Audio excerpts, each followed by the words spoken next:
C'est la vidéo retour. C'est la vidéo retour. Après la vidéo qu'on a fait il y a 3 ans, 4 ans. C'était il y a 3 ans? Il y a 3 ans, au domaine d'Ablon. Ok. C'est passé si vite. C'est passé très vite et il s'est passé plein de choses. Pas grand-chose pour moi. 2-3 trucs. Vraiment. Ouais. Au domaine d'Ablon, j'étais arrivée avec ma petite valise, on se connaissait pas. Et c'était il y a déjà 3 ans. Et épisode 2 à Dubaï. T'as passé le nouvel an avec nous, c'était génial. J'ai passé le nouvel an avec vous, c'était trop bien. C'était vraiment inattendu. Ouais. Et qu'est-ce qui s'est passé dans ces 3 ans pour toi? Qu'est-ce qui s'est passé? Plein de choses. En vrai, professionnellement, juste continuer de m'épanouir, encore plus renforcer ma relation avec mes clients, plus m'affirmer aussi, tu vois, dans ce que je propose, prendre confiance. Plein de déménagements, tu vois, il y a eu... Quand j'étais venue te voir, après j'ai vécu en Afrique du Sud. Et puis après là, la transition aussi pour partir. Donc quand même pas mal de changements, ouais. Et toi? Bah écoute, en fait, je sais même pas ce qui s'est passé en 3 ans. T'as fermé les yeux, En fait, j'ai l'impression que Ablon, c'était hier. Je sais pas, il s'est passé plein de trucs, mais ça va trop vite. Ça va trop vite, ouais. Et à la fois trop lentement, en fait. Je suis dans une boucle temporelle où il y a beaucoup de choses de merde qui servent à rien et les vrais sujets sont lents. Donc c'est toujours la même chose. Et puis en 3 ans, on a eu le temps aussi de développer notre amitié et de vivre des nouveaux moments. Donc c'est trop cool. C'est vrai qu'entre le podcast et maintenant, la relation a changé. Ouais. Et c'est marrant parce qu'il y a beaucoup de personnes qui pensaient que quand j'ai fait le podcast, qui m'ont dit « Ah, mais vous étiez déjà amis ». Oui, alors qu'on venait de se rencontrer le jour J. Et là, maintenant, ils vont se dire « Putain, en fait, ils s'aiment pas. » Ouais. Non, je pense pas qu'ils diront ça.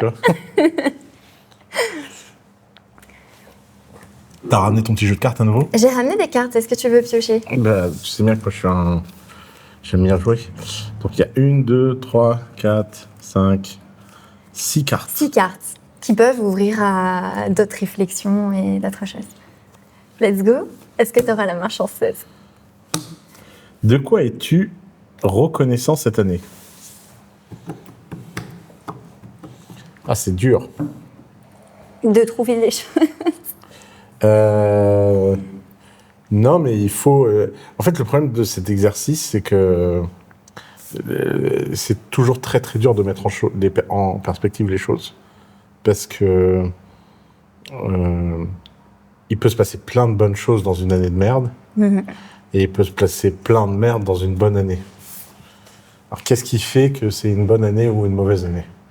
Moi, j'ai l'impression que c'est une très mauvaise année parce que j'ai perdu des gens dont j'étais proche et je le vis pas très bien. C'est toujours dur, la mort. J'en ai parlé d'ailleurs dans l'épisode que... Quand j'ai fait l'épisode, c'était une sensation théorique qui est passée.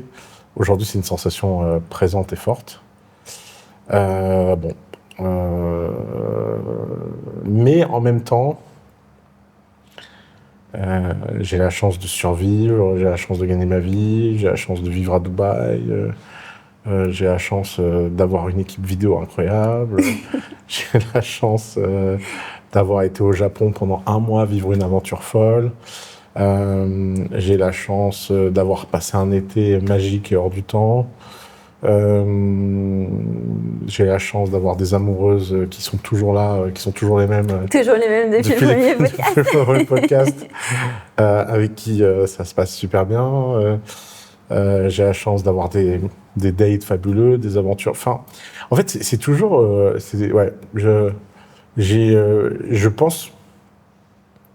Je pense que j'ai le top 1% des problèmes du monde. Peut-être pas, non, peut-être pas. Je dis ça, je touche du bois.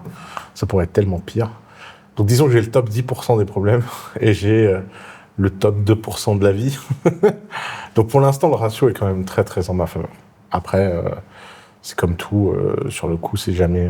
c'est jamais agréable. C'est jamais agréable, mais bon, c'est difficile. C'est pas très grave. Mais moi, j'aime bien cette question parce qu'en général... c'est avec le biais de la négativité, on a tendance à... ça prend beaucoup de place, forcément, les choses difficiles qu'on vit. Et je trouve ça fou, des fois, de se dire, mais c'est aussi dans nos plus grosses galères qu'il il y a des nouvelles amitiés qui se renforcent, où il y a un trait de caractère qu'on développe et que... Toi, je pense pas que tout arrive pour une raison, mais je pense que parce que tout arrive, on trouve une raison nouvelle d'avancer avec des nouvelles personnes en se dépassant. Non, puis bon, rien n'est binaire, donc t'as toujours une charge. C'est comme l'énergie, t'as une charge positive, négative, et puis elle varie, elle est plus ou moins forte. Même les grosses douleurs, tu vois. Par exemple, avec Sofiane, on a perdu quelqu'un qui était un peu comme notre deuxième maman et qui était ma gouvernante pendant 10 ans et ensuite celle de Sofiane pendant quelques années. Et donc, évidemment, pour rien au monde, j'aurais voulu la perdre.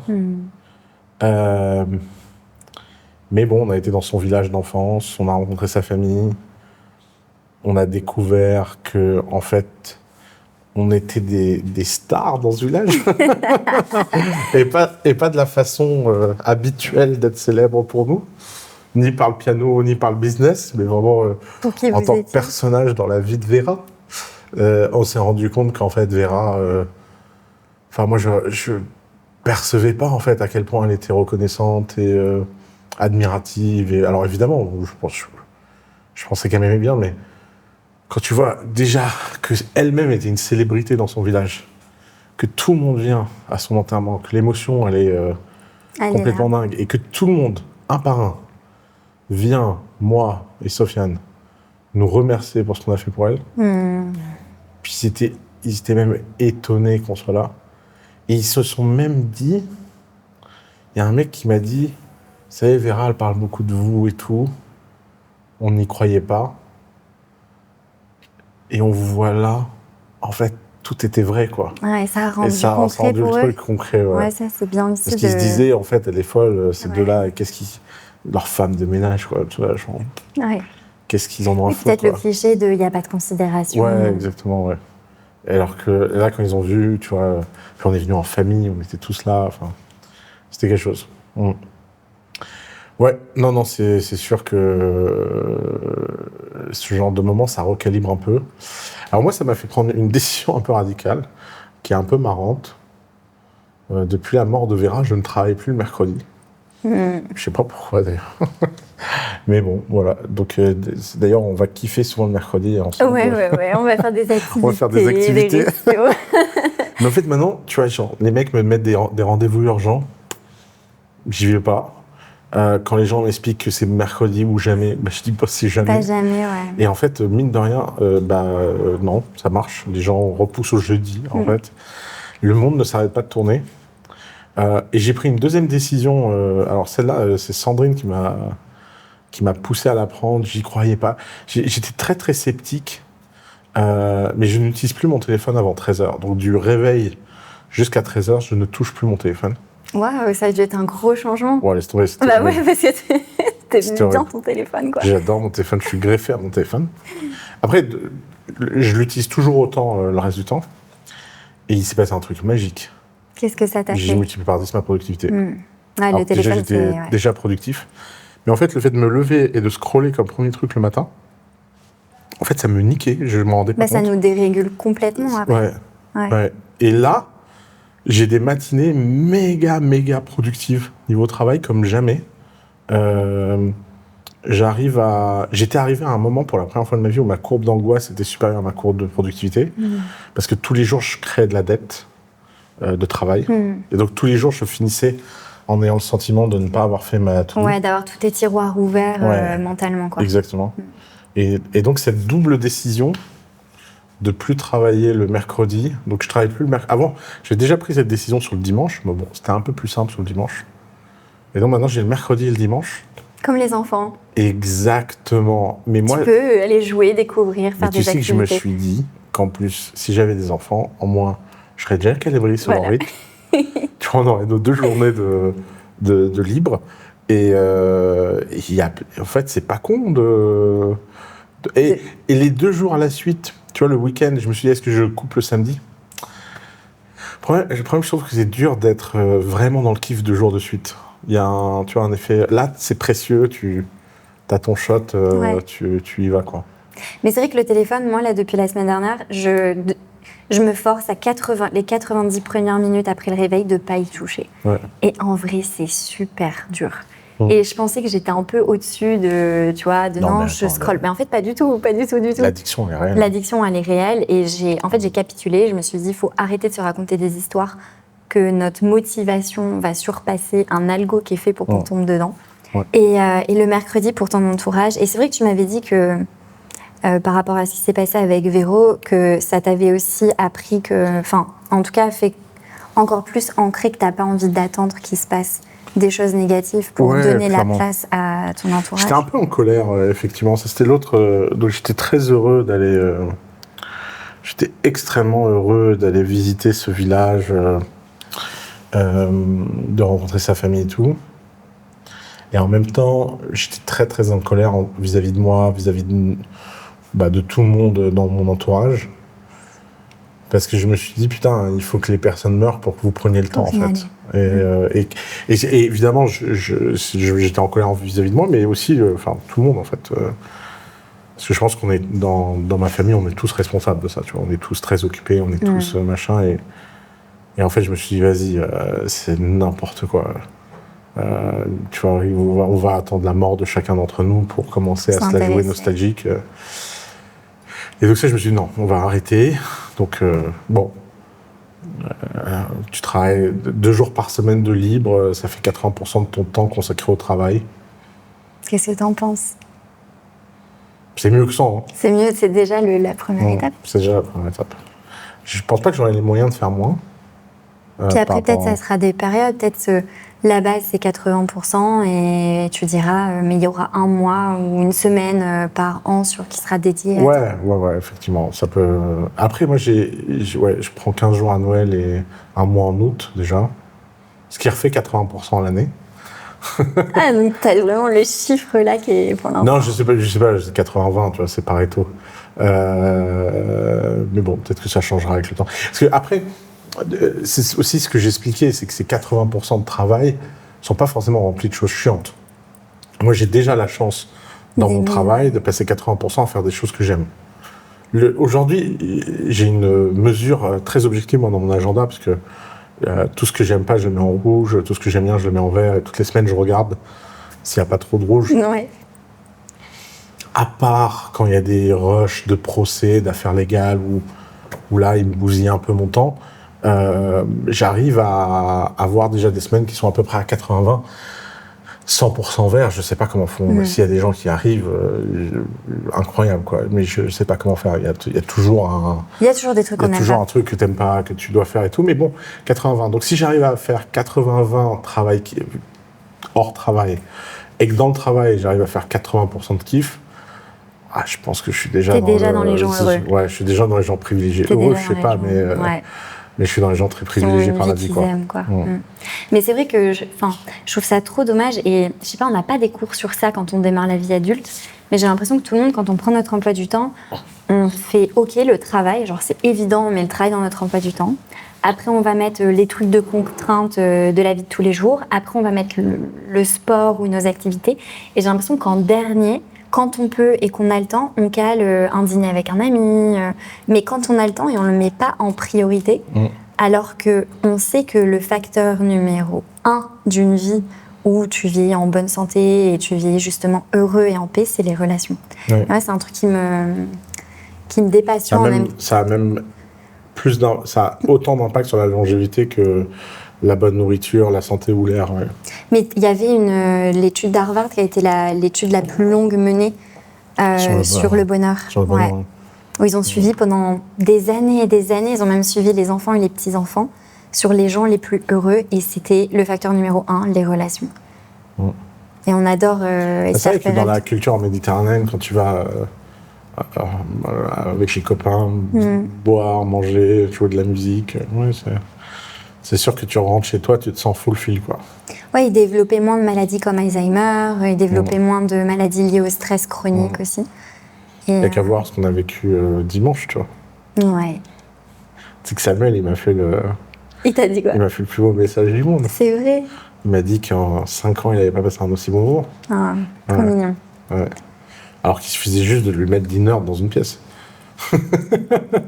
On a été jouer à Age of Empires. Ouais. Trop bien. C'était trop drôle. On sort la deuxième carte. Allez, c'est laquelle? Ah, c'est ma question cauchemar. On te l'a déjà posée? Mais tu me la poses tout le temps. Mais je sais jamais quoi répondre. S'il y en a une que t'aimerais que je te pose. Quelle question aimerais-tu que je te pose? Et toi, quelle question t'aimerais que je te pose? Que tu me poses? Je sais pas quelle question est-ce que toi t'as envie de me poser. Bah, vas-y. On se passe la balle sur cette question. Réfléchis. Attends, j'y attends. Tu vas voir que c'est une torture cette question. C'est vrai que c'est pas... J'aimerais que tu me poses la question que t'as le plus envie de me poser. D'accord. Oh non.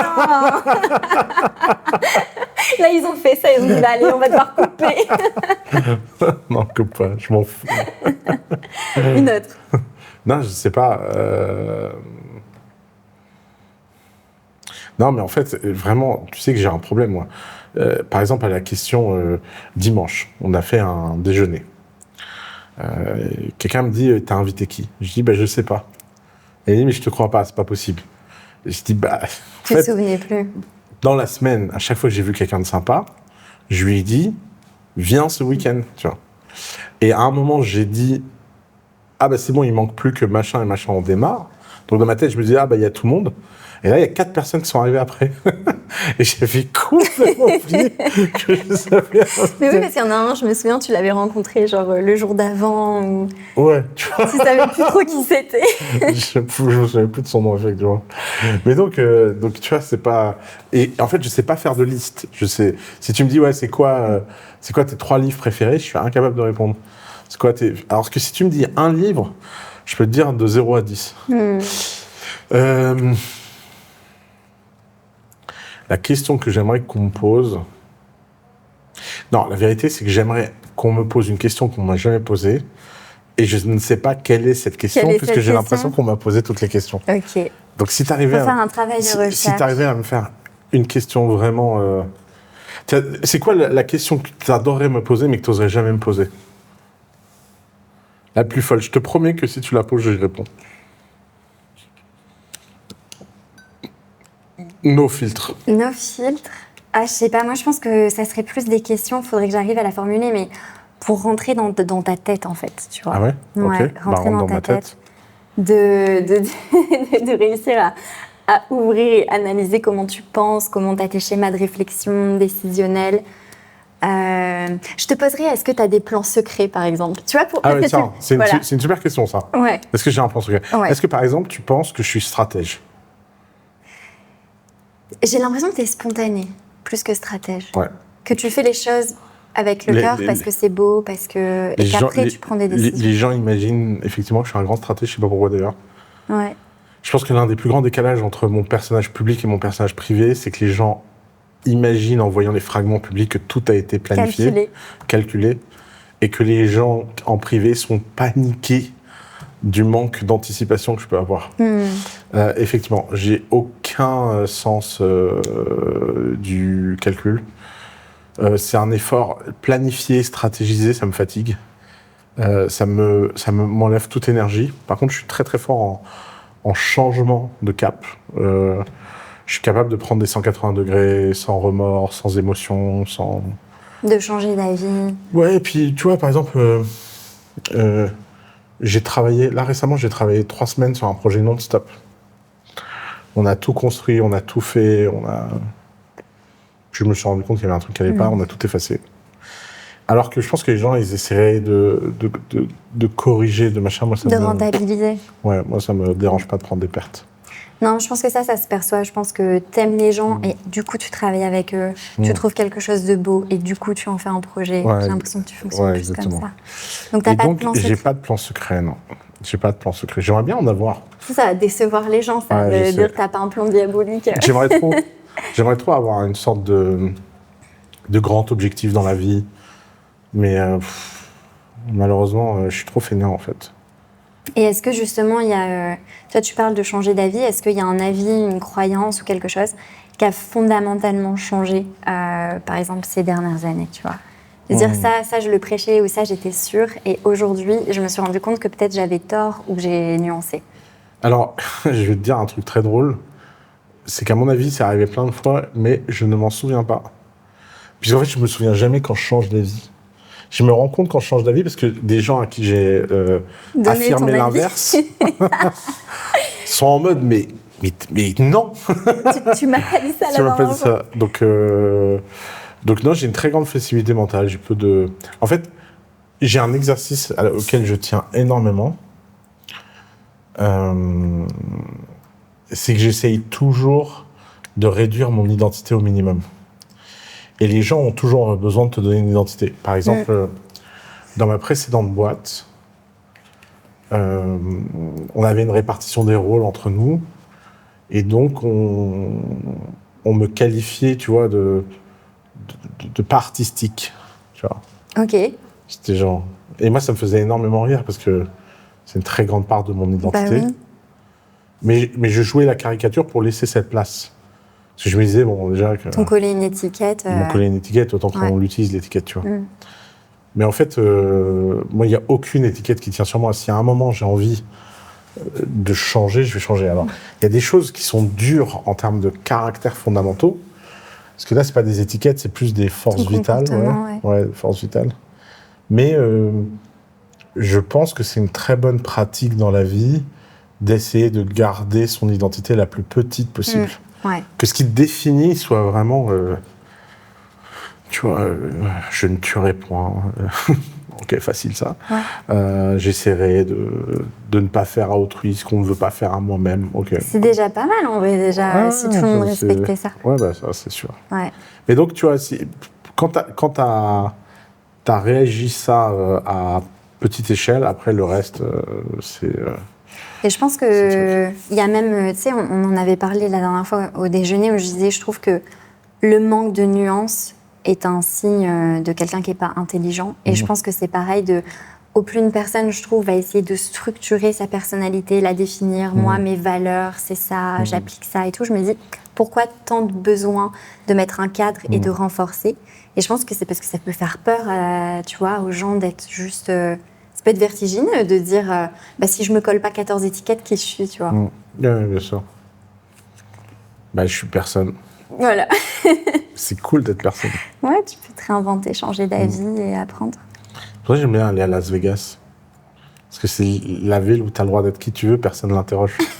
C'est vrai? Bah, tout le monde s'en fout à Vegas. Si tu vas et que tu dis, je suis, je sais pas, héritier, mec, ils adoptent tout, comme ils savent que tout le monde joue un jeu. Et du coup, si tu pouvais te réincarner en une autre personne, ça serait qui? Ah putain, j'adorerais me réincarner. Mais genre, c'est comme dans les mangas japonais, tu te réincarnes et t'as tous les souvenirs de ton ancienne vie. Ouais. Ah ouais, putain, j'adorerais aller dans un monde, tu sais, genre héroïque fantasy. Et me réincarner. Le héros, du coup? Non, peu importe, mais du moment que j'ai des super pouvoirs. Ok. J'adore. Avec mon knowledge.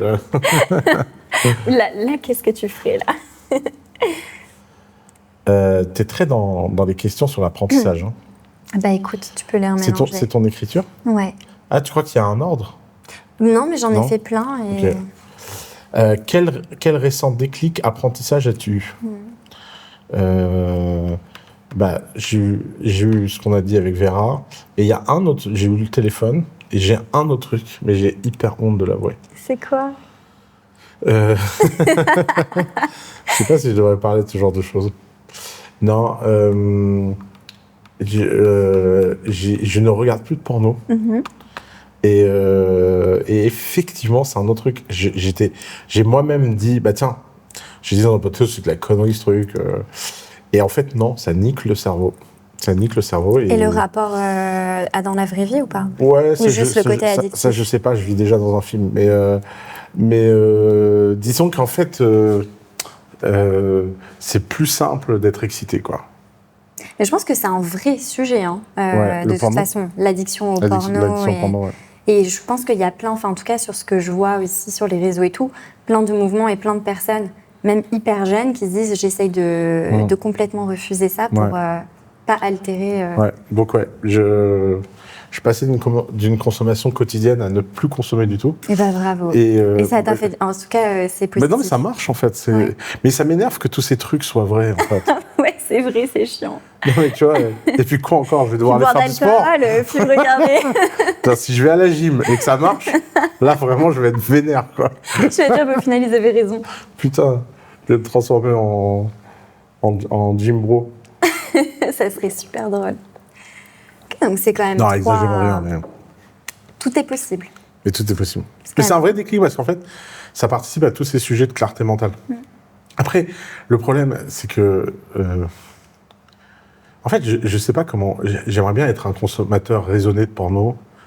De la même façon, j'aimerais être un consommateur raisonné d'alcool. Mais du sucre. En fait. Mais en fait, le problème, c'est que quand tu démarres. C'est trop dur. C'est trop dur de se calibrer. Non. Et je pense qu'il y a des trucs où il faut juste savoir créer l'environnement et le contexte qui fait qu'on tombera pas dedans. Donc, arrêter. Et moi, ça a été le sucre, tu vois. Je sais que je ne suis pas une personne qui peut manger un petit truc de sucre et après fermer le paquet. Ah, tu bouffes tout, C'est pas possible. Ouais. J'aime trop, c'est trop bon. T'es là, oh là là, cette sensation si facile à avoir. Et du coup, c'est aucun truc chez moi. Parce que je vais pas pouvoir... la première semaine, ça va être une fois par semaine. La deuxième semaine, ça va être 3-4 fois. Puis après, je repars dans le truc de manger toute la journée du sucre. Ouais, je comprends. Et je pense que, tu vois, c'est un peu... Je pense qu'on ne peut juste pas trop lutter, même juste mentalement, quand on est dans l'environnement qui nous tente. C'est trop dur, c'est comme le téléphone. Ouais, c'est une sale merde, le téléphone, en fait. Ouais. Mais bon. Ouais, l'anxiété, même après scroller ou des trucs comme ça. Mais c'est fou, en fait. Ouais. Moi, je dormais mal. Et je suis une personne, j'ai jamais mal dormi. Je fais des bonnes nuits, je me sens bien.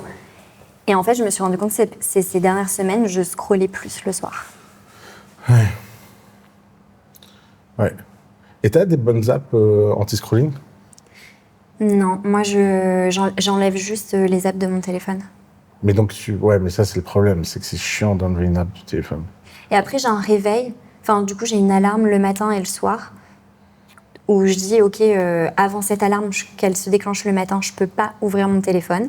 Et l'alarme quand elle se déclenche le soir, je dois le mettre en mode avion. Mais c'est un truc de volonté. Parce que moi j'ai trouvé un truc, c'est que je n'ai plus, comme je vis sur 2 étages, je laisse mon téléphone ici. Ouais, ça, et ma bien. flemme de descendre l'escalier est plus grande. Est supérieure à mon envie de scroller, tu vois. C'est le... il faut choisir les contraintes. Écoute, tel Ulysse qui s'attache pour écouter les sirènes. Des bons déclics en tout cas. 3 de bons trucs quand même. Écoute, on verra. À force, je vais devenir chiant, quoi. Pourquoi as-tu pleuré la dernière fois? Non, moi je pleure tout le temps, alors c'est pas un bon... mais moi, en fait, je regarde beaucoup d'animés. Et je sais pas ce que je suis en ce moment, je regarde que des animés qui me font chialer. Parce qu'ils sont mignons. Et je chiale tous les jours en ce moment.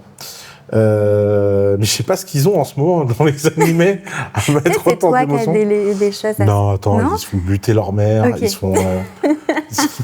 L'autre, par exemple, là, le dernier en date que je regarde s'appelle Blue Exorcist, qui était un assez... Enfin, je vais me faire défoncer le champ. Que j'ai trouvé être un assez mauvais animé en saison 1. Résultat, j'ai regardé la saison 2. Que j'ai trouvé être assez moyen. Okay. Résultat, j'ai regardé la saison 3, que j'ai trouvé assez cool. En fait, ça s'améliore. Et alors, partout, la critique, c'est l'inverse. Si tu regardes, tout le monde a adoré la saison 1, et puis ça, les notes sur Crunchyroll baissent. Mais dans la dernière saison, sans spoiler les gens, il fait un retour dans le temps et il rencontre sa mère. Et il voit la mort de sa mère. Okay. Et je me suis dit, mais c'est qui cet enculé qui a écrit ça, quoi. C'est horrible. C'est horrible. Et mais il voulait faire pleurer. Et c'était trop drôle parce que je regardais et il y avait mon amoureuse qui était à côté et qui pensait qu'il y avait un truc, mais genre... et donc j'étais devant l'écran en train de pleurer. Et elle se disait, ça y est, c'est la fin du monde, en fait. Il s'est passé un truc. T'as eu un truc résultat de procès. Ouais, exactement. Ouais. Et après, je ferme l'ordi, je lui dis, ouais, tu sais, la mère de... Mais c'est qui Et je dis, bah, comment ça, c'est qui? C'est le personnage dans Blue Exorcist. Et comme elle est russe, elle m'a regardé, elle me dit, Are you serious? Et ça m'a mis un... Tu vois, une réalité slavique dans la tête. Je suis l'homme. Boyfriend, are you crazy? You cry a little in your game. Come to Russia, I will show you you'll cry. Ouais, donc ça te déclenche facilement. Ouais, donc non, la dernière fois que j'ai pleuré, ouais, c'est littéralement hier. Donc, ouais. Après, je pleure beaucoup devant les films. Les films, ça me trigger vite. D'ailleurs, paradoxalement, j'ai beaucoup plus de facilité à pleurer dans un film qu'un enterrement. Qu'un enterrement, ouais. Tu te laisses bercer dans l'émotion du film. Ouais, alors que dans la vraie vie, j'ai plus envie de contrôler, quoi. Ouais. Tu retiens plus l'émotion. Ouais. Bah, il y a plus de vulnérabilité aussi, tu vois. Ouais, c'est sûr. C'est sûr.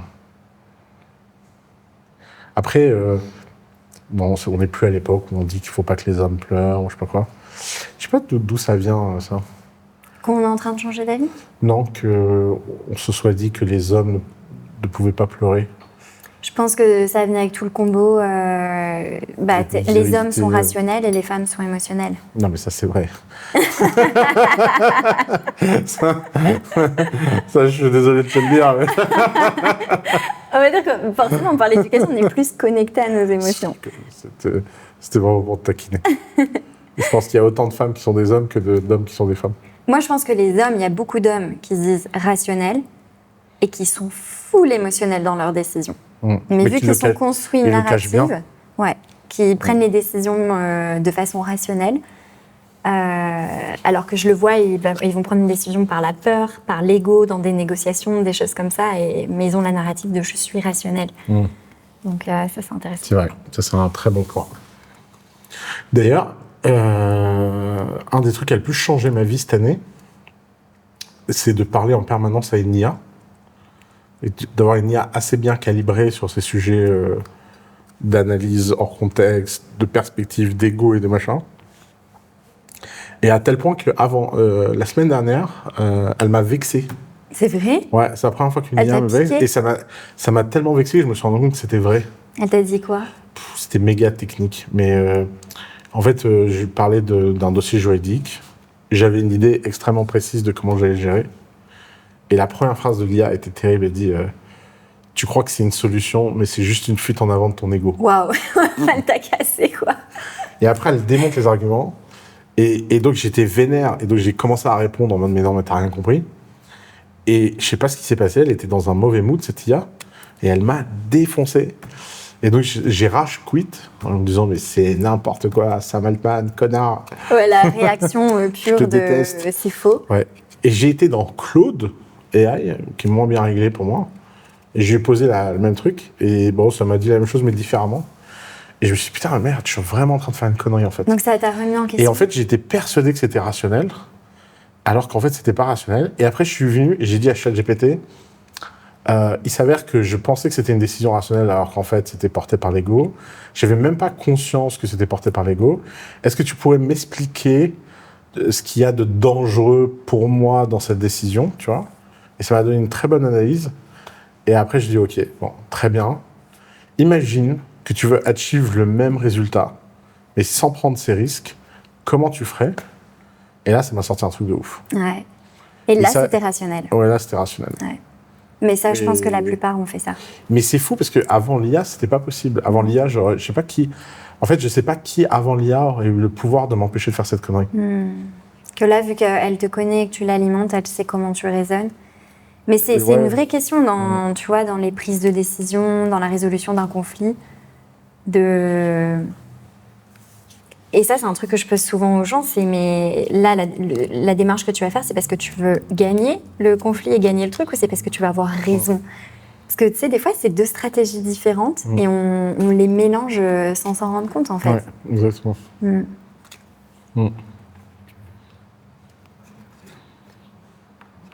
Elle t'inspire les autres questions ?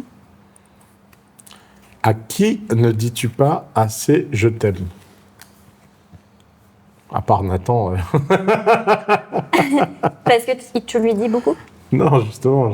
Jamais. Le pauvre, il se prend tout le temps des taquets parce qu'il a un bon caractère. Tu vois comme c'est mal fait, la vie ? Ouais. Prenons cet exemple réel, émotionnel. C'est vrai. Nathan, qui est derrière cette caméra, est vraiment bon public. Donc tu peux le taquiner. Et comme il est extrêmement bon public à la taquinerie, il te donne une incitation à passer son temps à le taquiner. À l'inverse, son frère sur la gauche, qui lui est très mauvais public quand tu le taquines, les rares fois où tu le taquines, tu sens que qu'il faut pas faire deux fois. Résultat, tu le taquines 2 fois plus. Parce que la quantité de taquinerie qui doit sortir de toi, étant à peu près égale par jour, elle ne va pas aux gens qui la méritent, mais aux gens qui la supportent. Qui la supportent. Ouais. Sacrée leçon de vie quand même. Hein. Mais ça, c'est comme tout. Tu sais que Mariam, hier, on en parlait sur les parents. Ah bah ça c'est... Qui se préoccupent beaucoup moins de l'enfant qui fait pas. Voilà. Et toute l'attention, le pardon, les machins à l'enfant problématique. Et à chaque fois, c'est un peu en mode, bon les gars, quand même, faites un effort. Mais c'est impossible d'être juste quand t'es parent. En plus, souvent, c'est le petit dernier, donc voilà. Non, vous êtes les aînés toutes les deux, ça. Ouais. Donc on l'a. Moi, je suis le dernier, je connais les histoires. Donc toi, t'as les avantages. Ouais, je connais les histoires. Moi, j'ai vu ma sœur se faire pourrir par ma mère sur des trucs que moi, j'avais fait. Et de regarder la situation en me disant, mais... Elle est folle. Mais oui, moi, les trucs que j'ai lutté en tant que grande sœur et tout, que ton petit frère, il a comme ça. Et j'ai dit, mais c'est pas possible. Ouais, t'as été la pionnière, ouais. Mais c'est pas grave, ça donne d'autres avantages. C'est marrant parce que j'ai une très bonne relation avec ma sœur, que j'aime beaucoup, qui est une femme qui, malgré toute cette souffrance infantile, a grandi en étant quelqu'un de bien. Elle a des enfants aussi. Et elle reproduit avec ses enfants ce qu'elle a vécu. C'est assez marrant. Qu'elle est un peu plus dure avec un enfant que l'autre. Mais c'est toujours comme ça, en fait. C'est très dur d'être équitable avec les enfants. Et alors, pour le coup, il y a une technique qui marche bien quand les enfants ont à peu près le même âge, c'est d'être l'ennemi des enfants, tu vois. Comme et ça, que t'es l'ennemi commun des enfants. Commun. Comme ça, au moins, ils s'allient contre toi. Ça peut aider. Mais effectivement, c'est... Mais ça, tu vois, j'en ai parlé à mes parents de mais pourquoi vous m'avez pas posé certaines questions, et mes parents m'ont dit ça nous a pas traversé l'esprit parce que t'es indépendante, tu fais tes trucs, on n'a pas eu à s'en occuper. Donc c'est marrant en vrai. Mais c'est un peu pareil dans la gestion du temps avec nos amis. De toute façon, excuse-moi, mais tu me fais penser à un truc là qui jaillit, qui est une autre de mes réalisations récentes. Quand j'étais à The Family, on prenait 100 boîtes par an, dans lesquelles on prenait 5%. On faisait énormément pour les boîtes. Et franchement, on n'a pas eu énormément de gratitude en échange. Énormément de c'est quoi votre valeur ajoutée, à quoi vous servez, machin. Depuis 2 ans, je fais le même métier, mais différemment. Je prends 8 fois plus de parts. Je prends par contre beaucoup moins de start-up. Et d'un seul coup, les fondateurs valorisent énormément plus mon apport. Et je me suis rendu compte qu'au-delà du fait que mon apport était... Je me suis dit, est-ce que je travaille plus ? Mais non. En fait, je travaille vraiment de façon complètement dingue pour ces startups en termes de valeur. Mais c'est juste que même si tu passes qu'une journée par semaine avec un ami et qu'il a l'impression que tu as 100 amis, il va se sentir dévalorisé par le fait que tu aies plein d'amis. Alors que si tu passes une journée par semaine qui est le même temps avec un ami et il sait que tu n'as que 4 amis, il va se sentir hyper privilégié d'être l'un des 4. Tu crois ? Ouais. Et vraiment, ça, c'est un trait humain qui me dépasse, mais dont maintenant j'ai conscience et en fait, ça a énormément d'impact sur ta dynamique de relation personnelle. T'aurais quoi comme autre exemple ? Tu peux le voir dans plein de choses. Tu peux le voir quand tu es client d'une agence et que tu as l'impression que l'agence sélectionne ses clients. Ouais. Alors que si tu as l'impression qu'elle prend n'importe qui paye, même si elle fait le même travail, la même qualité, etc., tu donnes moins de valeur. Tu vas donner moins de valeur, payer beaucoup moins pour ça. Ouais, donc valeur perçue, valeur réelle. Valeur réelle, ouais. Et en fait, c'est vrai que à force de croire que la valeur réelle est du côté de la morale, on oublie que le monde ne fonctionne que par la valeur perçue et qu'il n'y a rien de moral. Non, on peut se raconter les histoires qu'on veut, à la fin, c'est pas ça qui fait choisir. Exactement. Ouais. Et donc, tout entrepreneur devrait réfléchir, valoriser la valeur perçue et travailler pour que la valeur perçue soit au maximum. Ouais, de se dire que de toute façon, les gens vont choisir aussi par rapport à ça, quoi. J'ai lu une histoire complètement dingue. Shopify a multiplié par je sais pas combien sa conversion. Parce que sur la première version de Shopify, quand tu crées une boutique, la boutique apparaissait immédiatement. Et puis à un moment, ils ont fait un truc, c'est que tu crées la boutique, et là, il y a une animation qui démarre avec des petits trucs qui tombent, genre on prépare ta boutique, puis tu sais, ça te dit création de la base de données, 3 petits points, puis ça baisse, machin. Et donc, c'est 30 secondes on te fait attendre, à multiplier par je sais pas combien le nombre de gens qui achètent. Parce que ça te donne la sensation que c'est fait pour toi, en fait. En Ça tout cas, donne la sensation que ça a de la valeur et qu'il y a du travail. Ouais, c'est ça. Alors que l'immédiateté, les gens, ils achetaient pas. Ouais. Mais en même temps, tu vois, le négatif de ça, c'est aussi, en tout cas moi je le vois avec les personnes qui m'entourent ou que j'accompagne, c'est que du coup, aussi en tant qu'entrepreneur, tu peux te dire la valeur égale l'effort et avoir cette tendance de l'épuisement Ouais. en tout cas en process En interne. tout cas, l'effort n'est plus jamais une valeur perçue. Hein. Ouais. Ouais. C'est- Et du coup, tu vois, il y en a, ils peuvent pas juste accepter qu'ils ont trouvé un bon process ou un truc et que ça n'a pas été difficile, mais que ça fonctionne. Et de devoir derrière prouver la valeur, justifier par le travail. Tu vois ce que je veux dire? De ce truc qui fait qu'après les gens, ils se fatiguent quoi, avec l'effort. Quelle est ta peur en ce moment? Ouais. J'ai peur de rien, moi. T'as peur de rien, t'es un bonhomme. Ça, tu T'as crois cru quoi? C'est quoi ces questions de meuf, là? Tu dois bien en avoir quand même. Non, en fait, j'avoue que j'ai pas peur de grand-chose parce que je sais que le danger est réel, mais que la peur est un choix. Donc je pense qu'il faut analyser les risques, il faut faire face aux risques, mais c'est vrai que j'arrive à peu près à avoir le sentiment de peur sous contrôle. Ouais, t'es pas dans l'anxiété d'anticipation avec. D'ailleurs, j'ai vu cette année le film Inside Out, le nouveau Pixar, où c'est dans la tête de la jeune fille. Et le thème du film, c'est l'anxiété et l'anticipation. Ouais. Et moi, j'ai regardé tout le film, j'étais là, qu'est-ce que c'est que ce truc? C'est n'importe quoi, ce scénario. Bah, c'est ce que la plupart des gens vivent. Non, mais attends.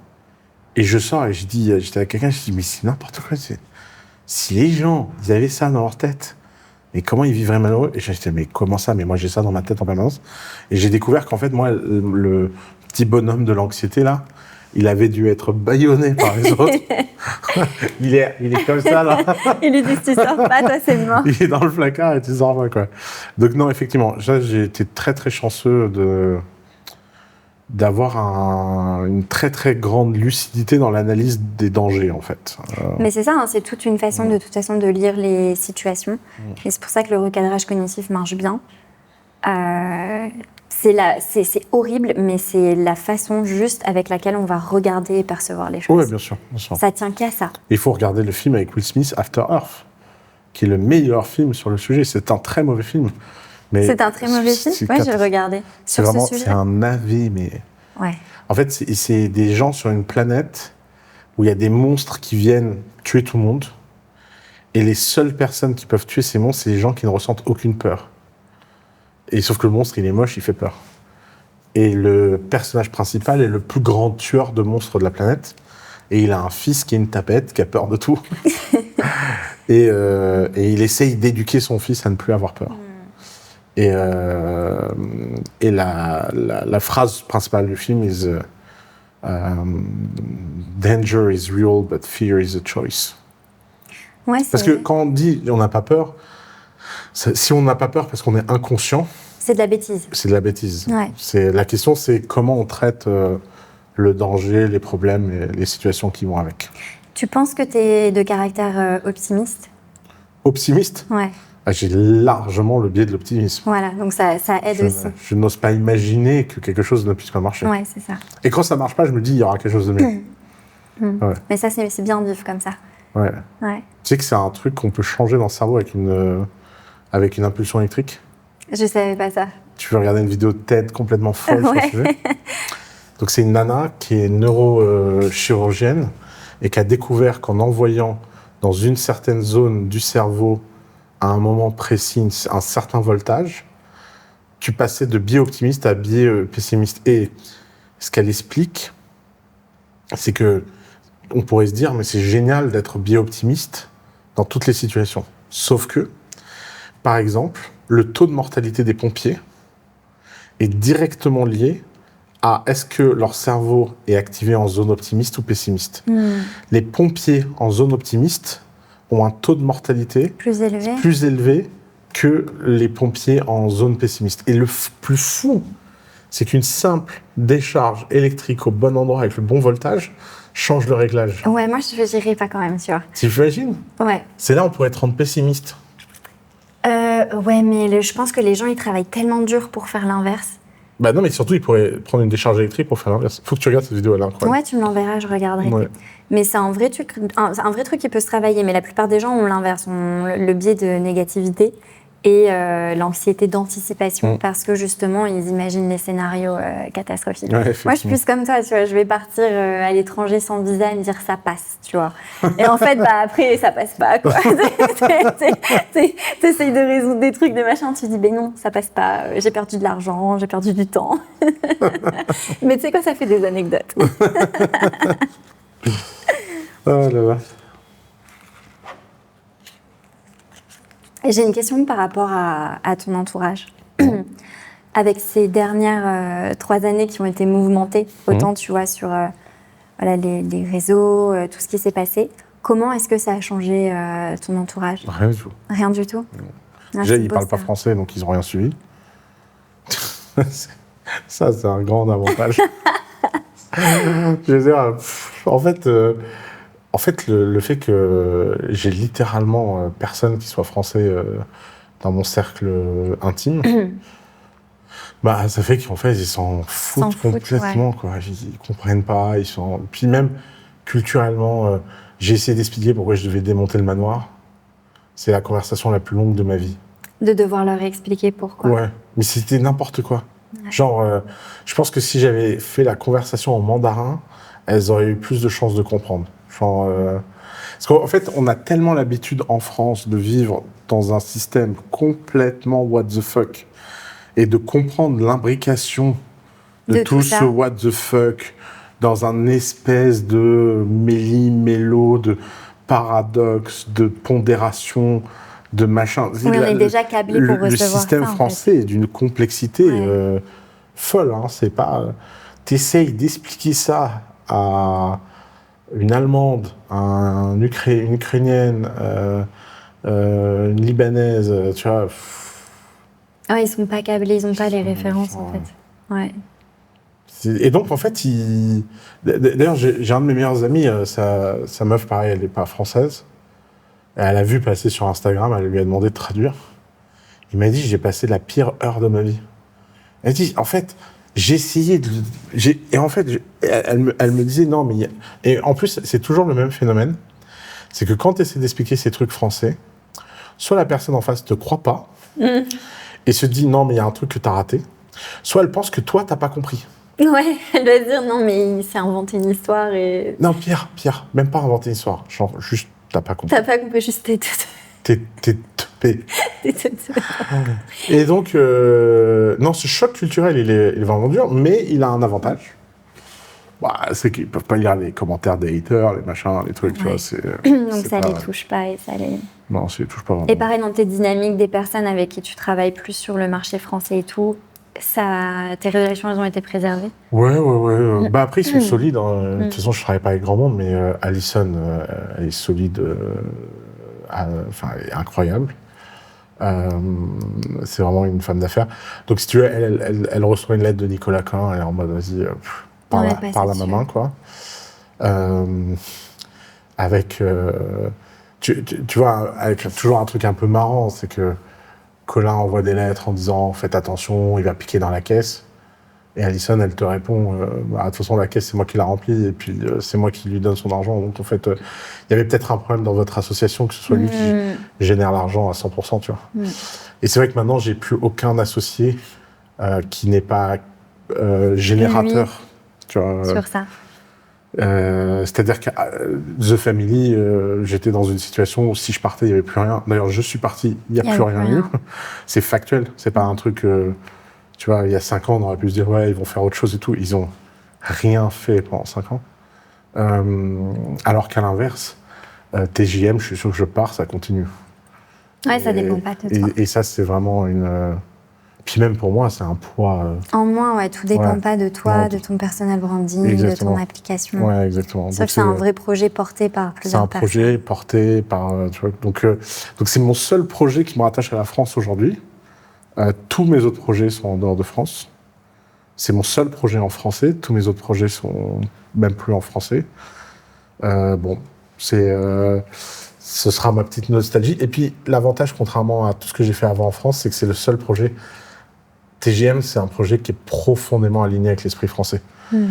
On rachète des petites PME rentables. On aide les gens à faire des choses raisonnables. On ne va pas chercher le milliard. L'extravagance. On va chercher quelque chose de solide, répétable. Il Donc aura fallu attendre que j'ai 40 ans pour que je comprenne la France et que j'arrête de vouloir changer la France et de me dire, OK, qu'est-ce qu'on peut faire qui est compatible par la France, que la toxicité française ne tuera pas, que le monde du financement français soutiendra. Et tu vois, j'ai été pendant 10 ans l'ennemi de la BPI, parce que pour plein de raisons, je pensais que c'était pas terrible. Et là, maintenant, je deviens leur ami. Et là, il t'aime bien maintenant avec ce projet. Non, mais je pense qu'ils m'aiment pas, parce qu'ils m'aiment pas. Mais je reconnais leur valeur sur un projet comme ça. Et j'ai pas peur de... Tu vois, on pourrait dire, ah, c'est hypocrite maintenant que tu as besoin d'eux. Non, j'avais besoin d'eux dans The Family. Ouais. C'est juste que j'aurais voulu ne pas avoir besoin d'eux. Et là, maintenant, j'ai besoin d'eux. Et je veux avoir besoin d'eux parce que je pense que c'est cohérent. Et je suis content d'être aligné avec mes valeurs et ma vision du monde. Et c'est quoi là les projets que tu es le plus excité de sortir et de partager? Tous. Bah, j'en ai 6.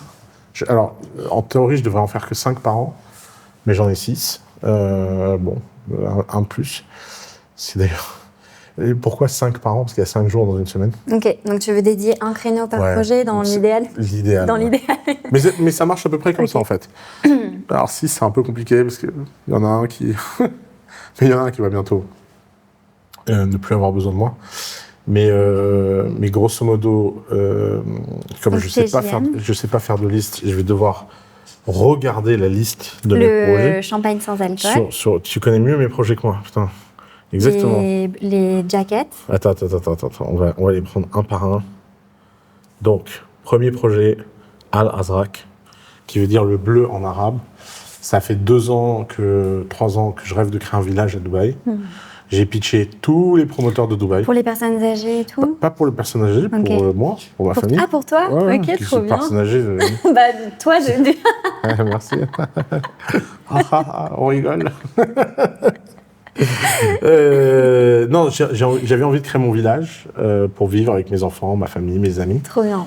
Sauf qu'en fait, j'ai pitché tout le monde et ils m'ont tous envoyé chier. Alors, en m'expliquant, Habibi, je vais t'expliquer, un village de 42 maisons et un village de 400 maisons, c'est le même niveau d'emmerde. Okay. C'est en fait, tu te rends pas compte, mais il faut prendre un architecte, il faut aller chercher une autorisation, il faut négocier un terrain, il faut machin, pour à la fin gagner des clopinettes. Donc soit tu nous fais un village de 400 maisons et ton idée elle est marrante et je sais pas trop comment on va faire, mais on peut le faire. Soit en fait tu nous casses les couilles, dégage. Donc je me suis vraiment pris des portes jusqu'à tomber sur un promoteur intéressant qui est un promoteur qui fait des projets assez iconiques dans la ville et qui donc comme tout le monde m'a dit mais n'importe quoi, enfin oublie.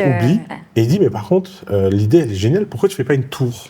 Ah ouais. Non. Il me dit une tour contrairement à un village c'est standard. La déco intérieure, ça coûte pas grand-chose, donc si tu as envie que ce soit pas standard, que chaque maison soit adaptée au mec qui l'achète, c'est pas compliqué. On peut adapter chaque truc, les mobiliers, les machins, on peut faire des styles. Et on peut construire toute l'infrastructure en verticale. Tu mets l'école à un étage, la ferme à un étage, une librairie, le café, les restos, le truc, même des chambres d'hôtel pour recevoir des gens qui découvrent ce truc. On filtre l'air qui rentre dans la tour avec les technologies d'air filtré, ce qui fait que tu as tout le truc. On gère un système de LED pour le cycle circadien, la lumière, la luminosité. On a tout ce qui est nourriture, on fait en circuit fermé, machin. Et il me dit c'est tellement plus facile. Et si tu veux le faire, nous on est chaud. Trop bien. Et du donc, coup, ça a démarré. Et ça a démarré, ouais. On est en train de sélectionner les architectes. Et du coup, 42, parce que tu as fait une liste de 42 personnes? Non, c'est parce que 42, c'est le nombre magique des geeks. Ok. C'est dans le guide intergalactique. Pardon. La réponse à l'univers, c'est 42. 42. Parce qu'en fait, en Ok. ASCII, le 42e caractère, c'est l'étoile et que la réponse à l'univers, c'est l'infini. Voilà. C'est Trop tout un... bien. Donc, Donc, construction de ça, et tu vas le faire où, à Abu Dhabi ou ici? Non, ici. Ici à Dubaï? Ouais, ici. Pourquoi Abu Dhabi? Pourquoi tu veux m'envoyer chez les vieux, toi? Qu'est-ce que t'as? Parce qu'on avait parlé d'Abu Dhabi pour les retraites, tout ça. Oui, mais c'est pas pour les retraites. Qu'est-ce que tu me casses les pieds avec ta retraite? Parce Je suis qu'on avait pas à la parlé, retraite. on avait parlé du projet de faire venir tous les parents, les mettre à Abu Dhabi, du coup, tu vois. Ah oui, j'avais fait- d'accord. Ouais. Non, effectivement. Non. Je vais pas mettre ma mère dans cet immeuble. Voilà, donc tu vas Non, pas mettre ta ma mère, maman on la dans cet mettra immeuble. À Abu Dhabi. Abu Dhabi. Je me disais bien, il y avait un truc à Abu Dhabi. Nos parents à Abu Dhabi. Et, Ensuite, je fais une boîte qui s'appelle Always Make Noise avec un entrepreneur de la fashion. Always Make Noise, en japonais, noise, c'est le même kanji que pour bold et innovant. ok. Et notre pitch, c'est il y a énormément d'artisans japonais qui ont des trucs incroyables, mais qui ne make pas noise. Ils le disent pas, c'est incroyable. Et donc, on va se spécialiser. Donc, la première boîte sur laquelle on travaille, j'ai honte parce que je me souviens un peu de son nom, Toshi. Celle des vestes en cuir. vestes. Donc, on va lancer une marque de luxe dans le cuir japonais. 1600 ans d'histoire du cuir de Kobe, le cuir le plus exceptionnel du monde. On va plier en deux Hermès parce que on vient avec un savoir-faire. Les Japonais sont hors du commun. Ensuite, il y a TJM, évidemment. Il y a LLM Layer, qui est une boîte tech, qui est en fait une API pour permettre à tous les LLM open source d'avoir les mêmes capacités que les LLM non open source. Thirsty as fuck, la boîte marque de champagne sans alcool. Et je lance un institut pour la médecine différentielle, qui est une école pour former les médecins à la médecine du demain, qui est une médecine plus préventive. Dans Et puis l'anticipation. j'ai mon studio de dessin animé avec la première production qui est en cours, qui s'appelle Les Cloops. Hâte de voir tout ça. Voilà. C'est des beaux projets. Voilà. Là, on a fait la conclusion de 2025 et l'annonce des projets. Exactement. Trop stylé. 2026 sera une année de folie. C'est quoi le mot de 2026 ou l'intention? Le mot de 2026, Ouais. c'est moula. Moula? Moula. Allez là. Plus de moula. Vraiment un niveau de moula comme... Un niveau, ah, tu mais- te dis j'en ai trop. tellement. Qu'est-ce que j'en fais? Je vais devoir ouvrir la fenêtre et dire Nicolas, tiens, prends ma moula. Je ne sais plus quoi faire de toute cette moula. La moula abondance. La moula abondance. Ce sera le mot de... Faudrait le faire apparaître là sur la caméra, c'est genre pour Moula finir. abondance. Moula abondance.